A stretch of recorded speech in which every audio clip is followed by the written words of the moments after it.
जय श्री कृष्णा। राधे राधे मेरे प्यारे भक्त जनों, आज आप सुनेंगे सोमवती अमावस्या की एक साथ 5 व्रत कथा। पूर्ण फल देने वाली अमावस्या की ये 5 व्रत कथा है।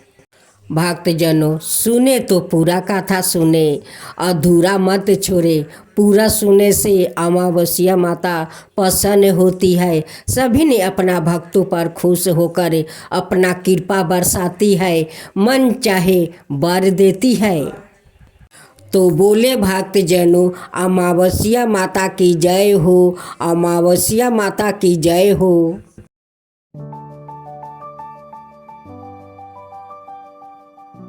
अगहन अमावस्या व्रत कथा।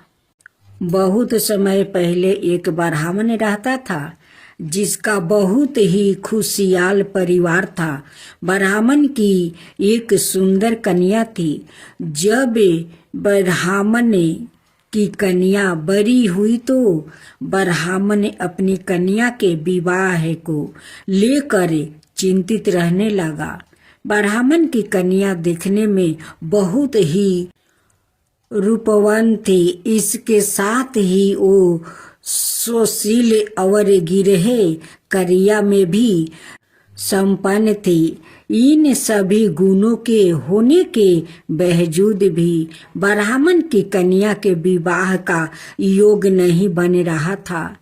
एक बार ब्राह्मण के घर में एक साधु महाराज पधारे। ब्राह्मण की कन्या ने साधु की बहुत स्वागत किया। ब्राह्मण की कन्या से साधु महाराज बहुत प्रसन्न हुए और उन्होंने ब्राह्मण की कन्या को लंबी उम्र का आशीर्वाद दिया। ब्राह्मण ने साधु महाराज को बताया कि उनकी कन्या का विवाह नहीं हो रहा है और ब्राह्मण ने साधु महाराज से ऐसा कोई उपाय पूछा जिससे उसकी कन्या का विवाह जल्दी हो जाए। तब साधु महाराज ने विचार करके ब्राह्मणों को बताया कि बहुत दूर एक गांव में एक औरत रहती है जिसका नाम सोना है और वो औरत धोबिन है। साधु महाराज ने बताया कि सोना धोबिन एक बहुत ही पतिव्रता स्त्री है। अगर तुम अपनी कन्या का विवाह जल्दी करना चाहते हो तो अपनी बेटी को उसकी सेवा के लिए उसके पास भेजो। जब वो औरत तुम्हारी कन्या को अपनी मांग का सिंदूर लगाएगी तो तुम्हारी बेटी का विवाह जल्द हो जाएगा। साधु महाराज की आज्ञा मानकर ब्राह्मण ने अपनी कन्या को दूसरे गांव सोना धोबिन के पास भेज दिया। धोबिन अपने घर में अपने बेटे और बहू के साथ रहती थी। ब्राह्मणी की बेटी सुबह जल्दी सोकर उठ जाती है और सोना धोबिन के घर के सारे काम कर लेती है। तो 3 दिनों तक सब कुछ ठीक चल रहा था। जब धोबिन ने देखा कि उसकी बहू प्रात काल जल्दी उठकर सारे काम निपटा कर फिर सो जाती है, तब उसने अपनी बहू से काम के विषय में पूछा। तब धोबिन की बहू ने बताया कि उसे लगता है कि यह सारे काम आप करती है।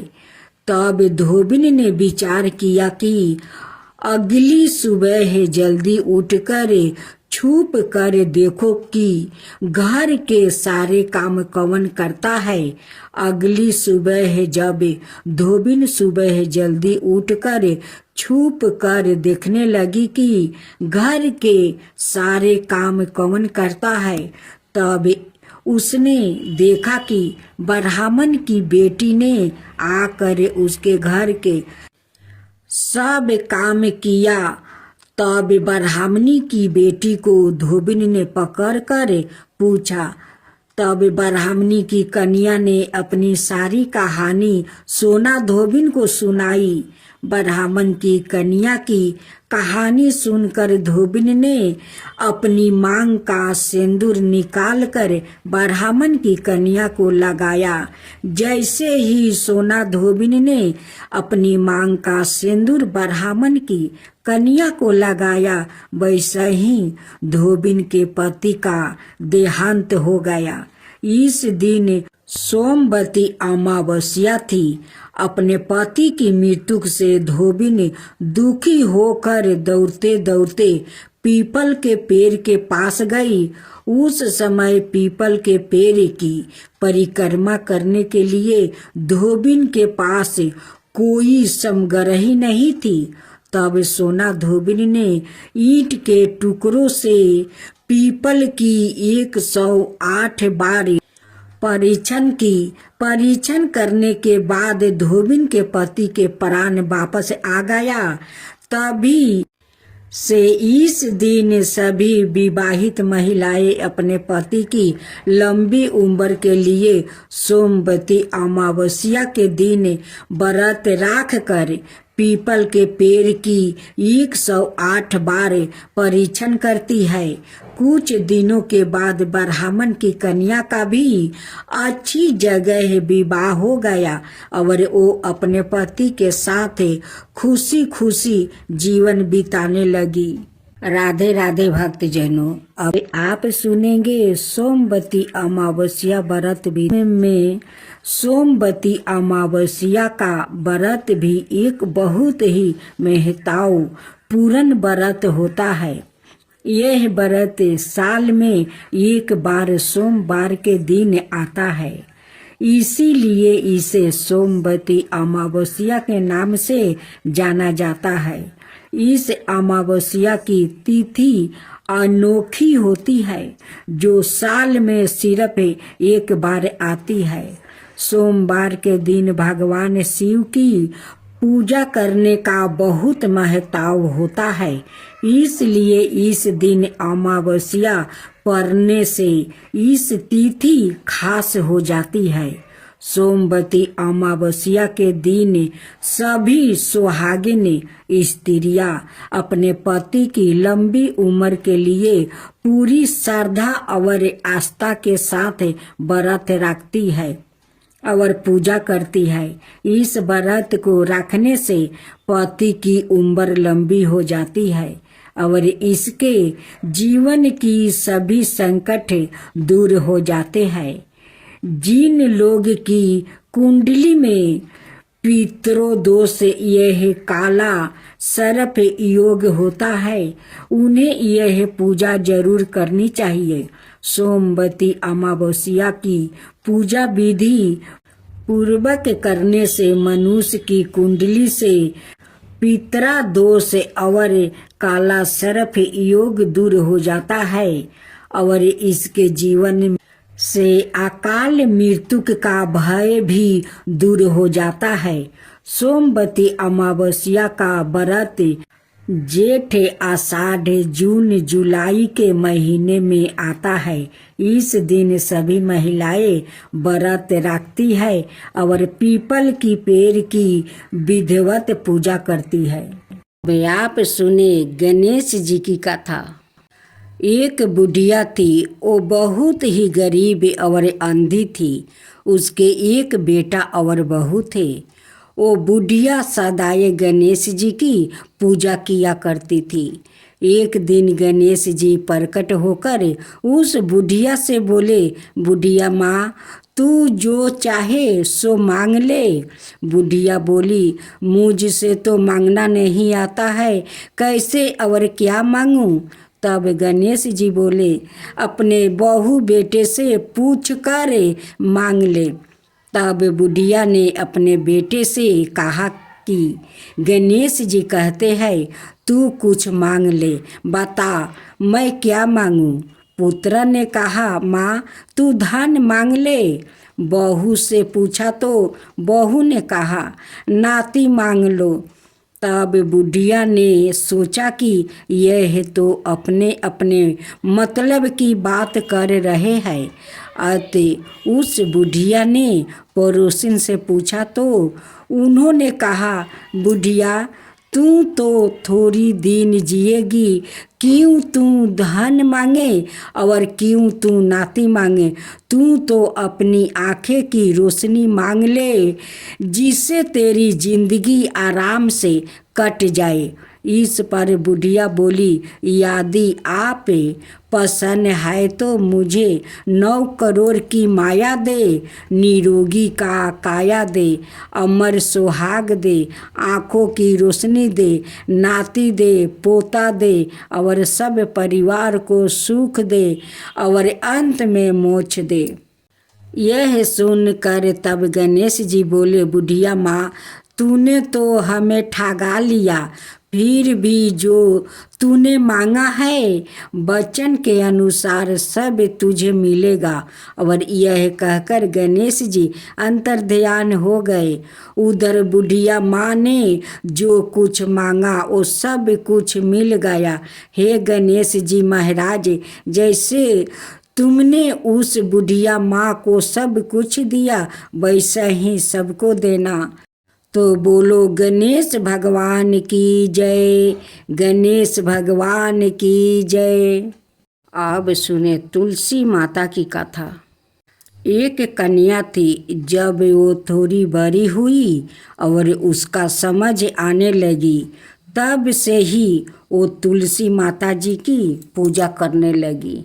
उसके प्रतिदिन का नियम था कि तुलसी माता जी का पूजा करने के बाद ही खाना खाती थी। जब वो कन्या शादी के लायक हुई, तब उसके माता पिता ने उसकी शादी करवा दी। कन्या को उसके माता पिता ने दहेज में भी एक तुलसी का गमला दिया। ससुराल में वो प्रतिदिन सवेरे उठती ही पूजा करती, फिर उसके बाद ही खाना खाने बैठती थी। उसकी 2 जेठानियाँ थी, वो दोनों उसका मजाक उड़ाती थी कि बड़ी नियम धर्म वाली बनती है। उन दोनों को उनसे बहुत ईर्ष्या होती थी, इसलिए वो दोनों तुलसी जी का गमला छुपा देती। वो कन्या बड़ी मुश्किल से गमला ढूंढ कर लाती, अच्छे से पूजा करती और फिर खाना खाती।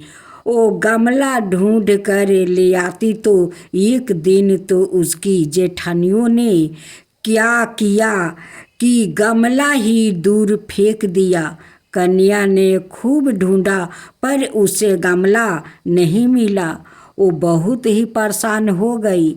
उस दिन तो उसने खाना भी नहीं खाया। उसका नियम जो था, उस कन्या की सच्ची भक्ति देखकर तुलसी माता उसे बहुत प्रसन्न हो गई और उसके कमरे में तुलसी माता का गमला प्रकट हो गया। अगले दिन सुबह जब वो उठी तो क्या देखती है कि उसके खाट के चारों कोने पर तुलसी माता का गमला आ गया है। यह देखकर वो तो बहुत प्रसन्न हो गई कि अब मेरी तुलसी माता को कोई चुरा नहीं सकेगा। पूजा करने के लिए भी कहीं और जाना नहीं पड़ेगा और कोई मेरी तुलसी माता को फेंक भी नहीं सकेगा। वो तो जल्दी से उठ कर स्नान करती है और तुलसी माता की पूजा कर लेती है। जब वो खाना खाने बैठती तो उसकी जेठानियाँ मजाक करने लगी कि लो, देवरानी का नियम धर्म पूरा हो गया। उससे पूछती है कि तुलसी जी की पूजा कर ली क्या? देवरानी धीरे से बोलती है, हाँ कर ली। जेठानिया बोलती है, कहाँ से कर ली? पूजा गमला तो फेंक दिया था। देवरानी कहती है कि देख लो, मेरे कमरे में खाट पर तुलसी जी लग रही है। जेठनिया बहुत शर्मिंदा हुई और बोली कि देवरानी, तेरी भक्ति सच्ची है। हमने तुझे बहुत परेशान कर रखा है, हमें माफ़ कर दे। देवरानी उन्हें माफ़ कर देती है। बोलो तुलसी माता की जय, तुलसी माता की जय। कथा। एक गांव में एक गरीब ब्राह्मण रहता था। वो हर दिन विधि विधान से भगवान विष्णु का आराधना करता था।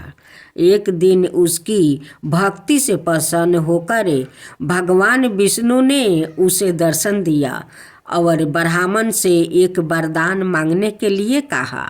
तब ब्राह्मण ने उसके घर माँ लक्ष्मी का निवास होने की इच्छा जाहिर की। तब भगवान विष्णु ने ब्राह्मण को लक्ष्मी प्राप्ति का मार्ग बताया। भगवान विष्णु ने कहा कि मंदिर के सामने एक स्त्री आती है और वो यहाँ आकर उपले थापती है। तुम उसे अपने घर आने का आमंत्रित देना, और वो माँ लक्ष्मी है। भगवान विष्णु ने ब्राह्मण से कहा, जब माँ लक्ष्मी सवाए तुम्हारे घर पधारेगी तो घर धन धन से भर जाएगा। यह कहकर भगवान विष्णु अंतर्ध्यान हो गया। अगले दिन ब्राह्मण सुबह सुबह मंदिर के पास बैठ गया। लक्ष्मी माँ उपले थापने के लिए आई तो ब्राह्मण ने उनसे घर आने का निवेदन किया। ब्राह्मण की बात सुनकर माता लक्ष्मी समझ गई कि यह विष्णु जी के कहने पर ही हुआ है। लक्ष्मी जी ने ब्राह्मण से कहा कि मैं तुम्हारे साथ चलूँगी, लेकिन तुम्हें पहले महालक्ष्मी व्रत करना होगा। 16 दिन तक व्रत करने और 16वां दिन चंद्रमा को अर्घ देने से तुम्हारी मनोकामना पूरी हो जाएगी।